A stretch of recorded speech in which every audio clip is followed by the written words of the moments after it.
السلام علیکم۔ ایسم راشد کی ادبی دنیا میں ہم آپ کا استقبال کرتے ہیں۔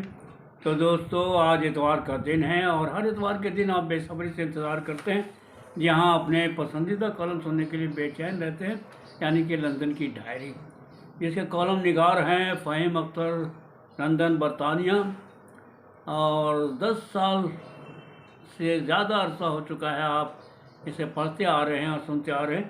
میں امید کرتا ہوں کہ آج کا جو کالم ہے وہ بھی آپ کو بہت پسند آئے گا۔ تو پیش خدمت ہے لندن کی ڈائری، اور آج کا عنوان انہوں نے دیا ہے جلے تو جلال تو آئی بلا ٹال تو۔ تو دوستو، پیش خدمت ہے فہیم اختر برطانیہ کا لکھا ہوا آپ کا پسندیدہ کالم لندن کی ڈائری، اخبار مشرق، بتاریخ 26 فروری 2023۔ بچپن میں ہوا بھرے بیلون اڑانے کا بڑا شوق تھا۔ جیسے غبارے بیچنے والا ہمارے گھر کے پاس سے گزرتا، ہم دوڑ کر بیلون خریدنے اور اس کے دھاگے کو ہاتھ میں تھامے خوشی سے ادھر ادھر بھاگتے لگتے۔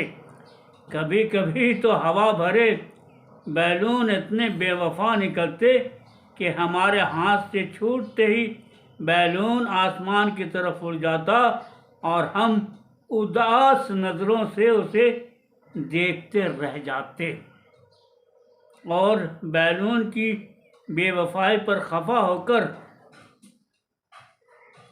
بنا کھائے اور پیے سو جاتے۔ اس کے علاوہ ہمیں بیلون کو کاغذ کے بیگ میں موم بتی جلا کر اڑانے کا بھی کافی شوق رہا۔ ہم نے دوستوں کی صحبت میں اس فن کو بھی سیکھ لیا تھا، جس کے لیے ہم رنگ برنگے بیلون خرید کر کاغذ کے چھوٹے سے بیگ میں دبلی پتلی موم بتی جلا کر اسے اڑانے کا لیے چھوڑ دیتے۔ جوں جوں بیلون اوپر جاتا، ہم خوشی اور حسرت سے اسے دیکھتے رہتے اور سوچتے رہتے کہ ہمارا بیلون کسی اور ملک میں جا کر ہماری محبت اور ہمدردی کا پیغام دے گا۔ لیکن آج میں جس بیلون کی بات کرنے جا رہا ہوں وہ کوئی عام بیلون نہیں ہے، بلکہ یہ ایک خفیہ بیلون ہے۔ اب آپ بھی سوچ میں پڑ گئے ہوں گے کہ بچپن کی بات کرتے کرتے کیوں میں خفیہ بیلون کی بات کرنے لگا۔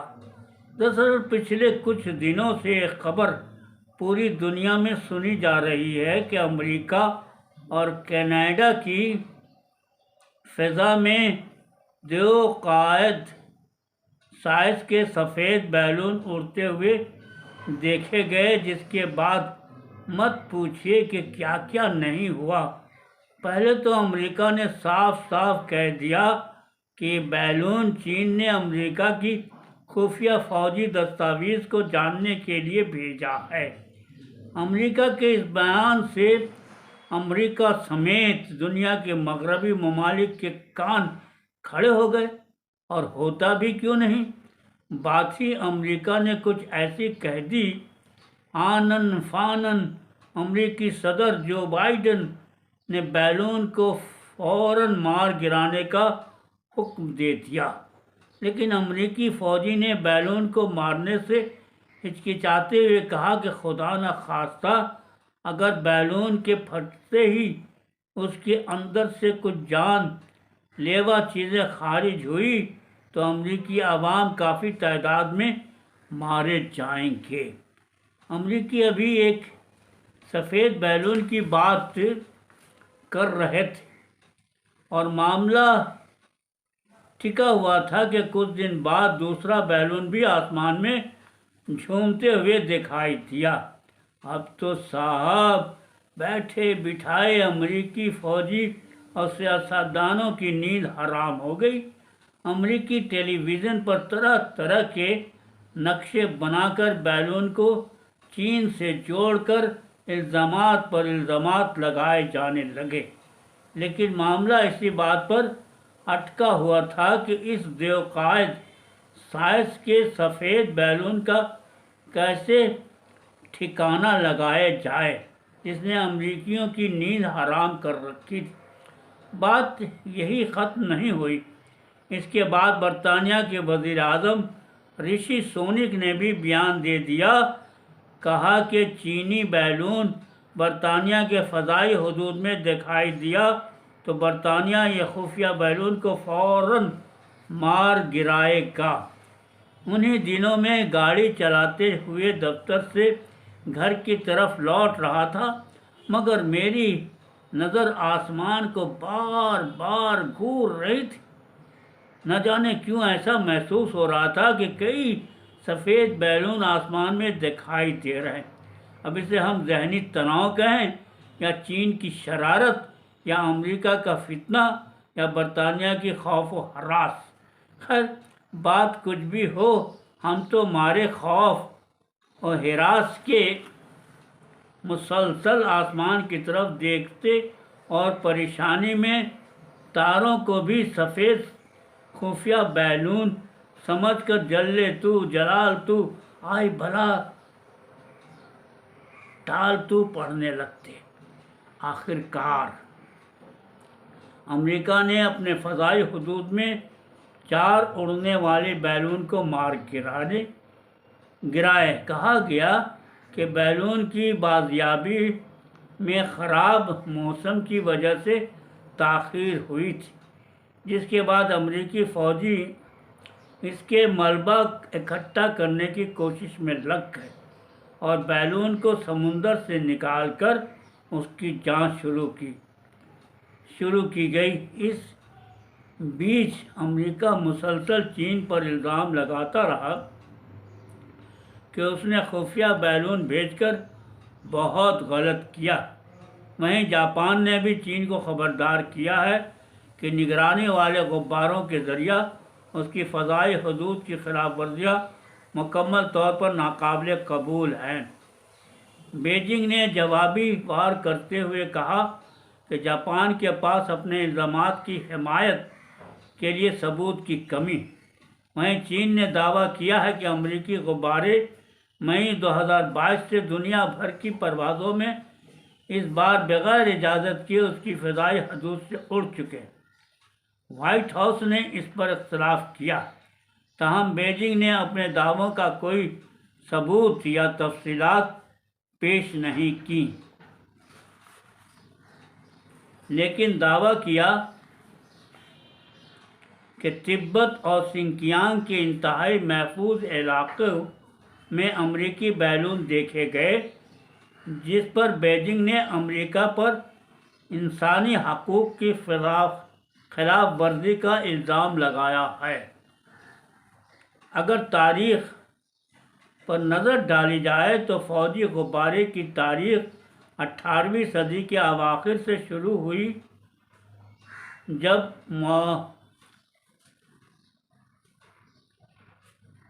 جب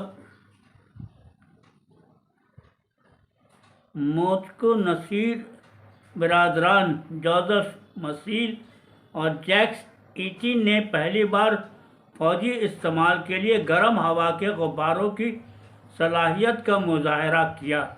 مشاہداتی غباروں کا پہلا فوجی استعمال فرانسیسی انقلابی جنگوں کے دوران فرانسیسی ایرو اسٹیفک کور نے کیا تھا۔ یہ پہلی بار فلورس کی جنگ 1794 کے دوران ہوا تھا۔ امریکی خانہ جنگی کے دوران بھی بیلون کا استعمال کیا گیا تھا۔ جنوبی امریکہ میں پیراگوئن جنگ کے دوران برازیل نے جولائی 1867 میں ایک جاسوسی غبارہ بھیجا تھا۔ پہلی جنگ عظیم میں بھی مشاہدے کے غباروں کا خوب استعمال ہوا تھا، گویا کہ بیلون کو ایک عرصے سے مشاہدے اور خفیہ باتوں کا پتہ لگانے کے لیے دنیا کی بیشتر ممالک استعمال کر رہے ہیں۔ غبارے فضائی جنگ میں استعمال ہونے والے پہلے میکانزم میں سے ایک تھے۔ ان کا کردار بنیادی طور پر جاسوسی کے مقاصد کے لیے تھا۔ بیلون کے بارے میں محاورتاً کہا جاتا ہے کہ پرندوں کی آنکھ سے نظارہ حاصل کرنے کے لیے انسانوں کو میدان جنگ میں خود کو اچھی طرح سے بلندی سے دیکھنے کا پہلا دستیاب طریقہ فراہم کیا، جو حتمی انٹیلیجنس جمع کرنے کا ایک ابتدائی آلہ تھے، اور میدان جنگ کے درس نقشوں کی تیاری میں بھی خاص طور پر کارآمد تھے۔ امریکہ میں بیلون کو مار گرانے سے جہاں لوگوں کو اس بات سے راحت ملی کہ چین کا خفیہ بیلون ڈھیر ہو گیا، تو وہیں زیادہ تر لوگوں کے منہ حیرانی سے اس وقت کھلے رہ گئے جب امریکی صدر جو بائیڈن نے کہا کہ اب تک کی تفتیش سے پتہ چلا ہے کہ تینوں بیلون ایک نجی کمپنیوں کے ہیں جو تفریحی یا تحقیقی اداروں سے منسلک ہیں، یعنی کہ تمام باتیں ایک مذاق تھیں۔ یا قد آور سفید بیلون امریکہ اور چین کے بیچ تناؤ کا ایک اور نمونہ تھا۔ خیر، جو بات میں نے اپنے بچپن کی یاد سے شروع کی تھی اور بیلون کو اڑانے اور اپنے جذبات کا اظہار چند جملوں میں کیا تھا، وہ چین کی خفیہ بیلون تک پہنچ کر جلے تو جلال تو آئی بلا ٹال تو تک پہنچ گئی۔ پچھلے کچھ برس سے دنیا کی امن و امان کی صورتحال کافی گمبھیر ہے۔ آئے دن کوئی نہ کوئی ملک سینہ تان کر جنگ کرنے کی دھمکی دے رہا ہے، اور فی الحال روس اور یوکرین کی جنگ کا کوئی حل نظر نہیں آ رہا، جس سے کیا دن کیا رات ہر روز بس اسی بات کا خدشہ لگا رہتا ہے کہ نہ جانے کون اب کس سے لڑ پڑے، اور ایک بار پھر لاکھوں معصوم لوگ مارے جائیں گے، لیکن کون کسی کی جان کی پرواہ کرتا ہے؟ ہم تو بس مارے خوف کے یہی پڑھ رہے ہیں، جلے تو جلال تو آئی بلا ٹال تو۔ دوستو، ابھی آپ اسم راشد کی ادبی دنیا میں اپنا سب سے پسندیدہ کالم جو لگاتار اب 11 سال میں پہنچ چکا ہے، لندن کی ڈائری، اخبار مشرق میں لگاتار چھپ رہا ہے اور آپ تک پہنچ رہا ہے، اور آپ پڑھ بھی رہے ہیں۔ میں ان کے لیے پڑھتا ہوں جو لوگ اردو لکھنا پڑھنا نہیں جانتے۔ میں امید کرتا ہوں کہ انہیں بھی آج کا یہ مضمون یقیناً اچھا لگا ہوگا، اور اگر پسند آیا تو ضرور سے ضرور آپ اسے لائک کیجئے، شیئر کیجئے، کمنٹ کیجئے، اور اجازت دیجئے اسم راشد کی ادبی دنیا کو ہم پھر ملیں گے آپ کے اسی پروگرام میں جس کا نام ہے اسم راشد کی ادبی دنیا۔ اللہ حافظ۔